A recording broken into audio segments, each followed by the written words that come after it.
मन क्या नीति जब नीतिहीनं नृपं त्यक्त्वा नीतिवन्तं जनास्मरन्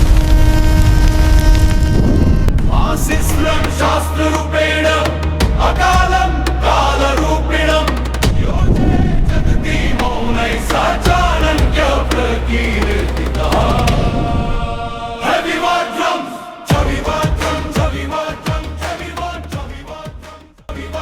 इतिहास में युद्ध बहुत हुए हैं।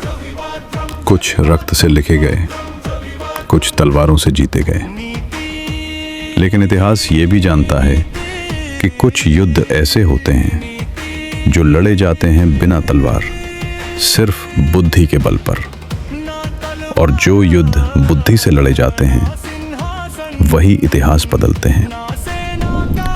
पिछली कथा में एक राजा ने एक साधु का अपमान किया था।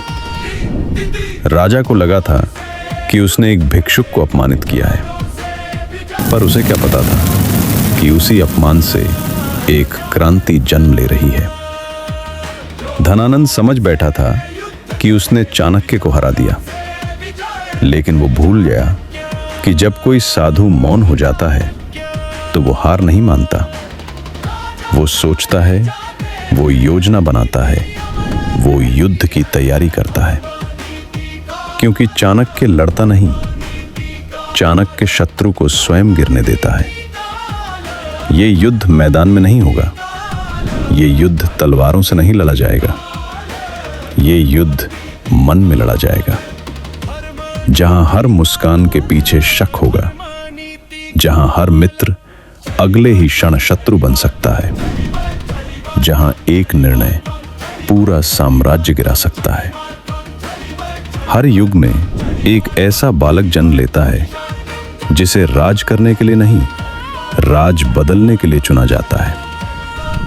वो बालक राजमहलों में नहीं पलता, वो संघर्ष में तपता है। और इतिहास उसे एक नाम देता है। उसका नाम था चंद्रगुप्त। चाणक्य ने उसे सिखाया कि तलवार चलाना आसान है, पर स्वयं पर शासन करना कठिन। कि शत्रु को हराना सरल है, पर अपने डर को हराना कठिन।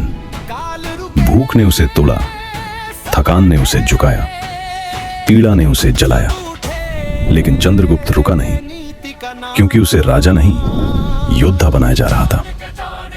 चाणक्य ने कहा, राजा वही नहीं होता जो सिंहासन पर बैठता है, राजा वही होता है जो स्वयं पर विजय पाले। राजा बनने के लिए वंश नहीं चाहिए, राजा बनने के लिए चाहिए संयम, साहस और नीति। चंद्रगुप्त को सिखाया गया कि शक्ति हाथ में नहीं होती, शक्ति होती है धैर्य में, नीति में और सही समय की प्रतीक्षा में। जिस दिन शिष्य ने डर छोड़ दिया, उसी दिन एक योद्धा जन्मा। अब वो भागने वाला नहीं था, अब वो छिपने वाला नहीं था, अब वो सामना करने वाला था। धनानंद की सेना बड़ी थी, पर उसकी सोच छोटी।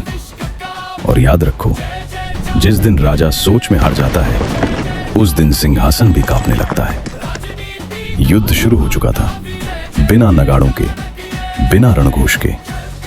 हर चाल, हर नीति सीधे सिंहासन की ओर बढ़ रही थी। यह युद्ध अभी पूरा नहीं हुआ, ये तो केवल शुरुआत है। अगला वार सीधे सिंहासन पर होगा, क्योंकि अब इतिहास लिखने वाला तैयार है। और जब इतिहास लिखता है तो राजाओं के नाम बदल जाते हैं। धर्म नहीं जारी कमजोरी रहेगा। है यदि नीति साथ न हो, शक्ति नहीं कुछ भी है यदि समय हाथ न हो।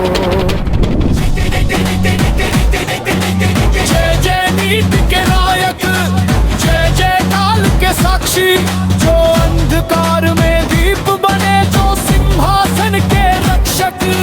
जय जय चाणक्य, जय जय चाणक्य, जिसने इतिहास लिखा नहीं, इतिहास को मोड़ा है। जो युद्ध तलवार से जीते वो राजा कहलाते